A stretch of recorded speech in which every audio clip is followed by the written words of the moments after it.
Assalamualaikum warahmatullahi wabarakatuh. Selamat pagi kepada dosen penguji dan dosen pembimbing yang saya hormati. Perkenalkan, nama saya Desi Cynthia Natalia, kelas 126E04 dari Universitas Bina Sarana Informatika Cutmutia. Pada kesempatan kali ini, saya akan mendemokan program saya, yaitu program tunjangan rawat jalan karyawan PT Sejahtera Kelola Abadi. Program ini adalah program yang dirancang untuk dua user, yaitu admin dan karyawan, berisi data klaim biaya rawat jalan karyawan. Program ini bertujuan untuk mempermudah admin dalam pendataan dokumen penggantian biaya rawat jalan karyawan, pencarian data klaim karyawan, dan pembuatan laporan data klaim karyawan, serta mempermudah karyawan untuk melihat data klaimnya sendiri tanpa perlu bertemu dengan admin. Sekian penjelasan singkat mengenai program ini. Selanjutnya, saya akan menampilkan program saya. Program ini saya beri nama Medical Claim PT Sejahtera Kelola Abadi. Ini adalah tampilan login. Di sini saya akan login sebagai admin terlebih dahulu. Untuk admin, saya membuat passwordnya adalah 1-6. Lalu kita klik login. Setelah itu, kita akan langsung masuk ke halaman home. Halaman home ini hanya berisi informasi-informasi seputar klaim seperti persyaratan klaim, pelayanan yang dapat diklaim, dan faktor yang membuat perusahaan mudah menyetujui klaim. Lalu, sekarang kita akan masuk ke departemen. Menu departemen di sini untuk menampilkan data-data departemen yang ada di PT Sejahtera Kelola Abadi. Di sini kita dapat menambahkan data departemen baru. Misalnya kita tambahkan adalah departemen purchasing. Setelah itu kita klik simpan. Nah, data purchasing di sini sudah masuk di nomor 10. Di sini kita bisa mengedit atau menghapus. Saya akan pilih edit. Data purchasing ini bisa kita ganti namanya. Misalnya saya akan mengganti namanya menjadi departemen legal. Lalu klik simpan. Nah, di sini data purchasing tadi sudah berubah menjadi data legal. Lalu kita dapat menghapus data. Setelah kita klik menu hapus, maka akan muncul perintah konfirmasi penghapusan data. Setelah kita klik OK, maka data akan terhapus. Selanjutnya, kita akan masuk ke menu jabatan. Menu jabatan di sini tidak jauh berbeda dengan menu departemen. Kita dapat menambah data baru. Di sini, saya akan menambah data baru yaitu General Manager.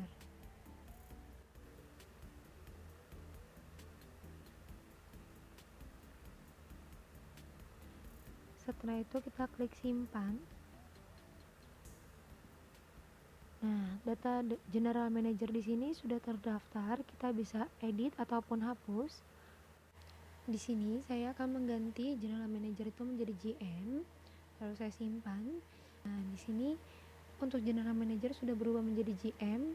Kita bisa klik hapus untuk menghapus data tersebut. Dan sudah terhapus. Selanjutnya kita akan masuk ke data karyawan. Pada menu karyawan ini, kita bisa menambah data baru atau mencari data karyawan. Kita coba klik tambah baru. Di sini kita harus mengisi nama karyawan. Di sini saya akan mencoba isi nama karyawannya adalah Putra. Lalu nama departemennya itu kita pilihnya IT. Jabatannya saya pilih officer. Dan date in itu adalah tanggal pertama kali bergabung di PT Sejahtera Kelola Abadi. Setelah itu kita klik simpan. Nah, di sini untuk data putra sudah masuk. Kita bisa pilih edit ataupun hapus. Kita coba untuk mengedit data putra. Nah, kita sini pilih editnya itu tahunnya. Kita coba simpan. Nah, di situ sudah berubah untuk tahunnya menjadi 2019. Kita coba hapus untuk data putra. Data putra sudah menghilang dari data karyawan. Di sini kita juga bisa mencari data karyawan. Kita tinggal masukkan nama yang ingin kita cari. Misalnya Ricky, lalu klik button cari dan akan muncul data karyawan Ricky. Selanjutnya adalah form reimbursement. Di sini kita bisa mencari data karyawan. Misalnya kita mencari data Dila. Kita tinggal ketik namanya dan akan muncul data reimbursement dari Dila. Lalu kita akan mencoba menambah data baru klaim atau reimbursement. Kita coba klik tambah data baru. Nah, di form ini kita hanya membutuhkan ID karyawan karena kita menggunakan auto increment untuk data-data karyawannya. Untuk ID karyawan, kita bisa melihatnya di data karyawan. Pada kolom kedua, itu ada ID karyawan. Kali ini saya akan menggunakan data dari Dila Yunita dengan ID 15. Kita masuk kembali ke form reimbursement. Lalu masukkan ID Dila 15, klik cari dan akan muncul data Dila Yunita. Lalu kita tinggal masukkan tanggal kwitansi. Kita akan pilih tanggalnya itu tanggal 13. Lalu bulannya adalah bulan Juli tahunnya 2020. Tujuan klaimnya itu bisa untuk diri sendiri, istri, anak pertama sampai anak ketiga. Di sini saya akan memasukkan nominalnya itu adalah 90.000. Lalu saya klik kirim. Maka nanti akan ada perintah konfirmasi, saya klik OK. Data Dila sudah masuk ke form reimbursement medical paling bawah. Nah, di data ini kita bisa edit ataupun hapus. Kita coba mengedit. Kita edit itu misalnya nominalnya menjadi 70.000. Simpan. Oke. Nah, di sini datanya Dila akan berubah menjadi 70.000 untuk nominal reimbursement-nya. Coba kita hapus. Data Dila sudah tidak ada di form reimbursement medical. Akses terakhir yang dimiliki oleh admin adalah report data. Di sini saya akan membuat report harian. Saya akan pilih tanggal 22 Juni. Report harian ini bukan report tanggal kwitansi, tetapi tanggal penginputan kwitansi. Setelah saya klik cari, maka akan muncul data transaksi di hari itu. Setelah itu saya akan cetak data laporan. Nah, di sini karena saya akan membuat laporan harian, saya pilih tanggal dari tanggal 22 Juni sampai 22 Juni kembali.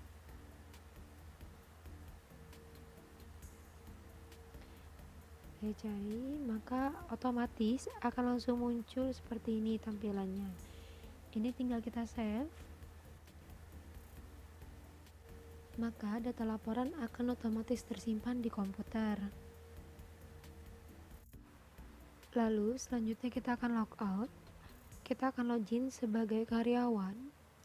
Di sini saya akan coba daftar baru. Untuk username karyawan menggunakan nama lengkap yang terdaftar di admin. Saya akan mengambil contoh dengan karyawan Nadia. Di sini saya buat passwordnya 1 sampai 5. Saya klik daftar.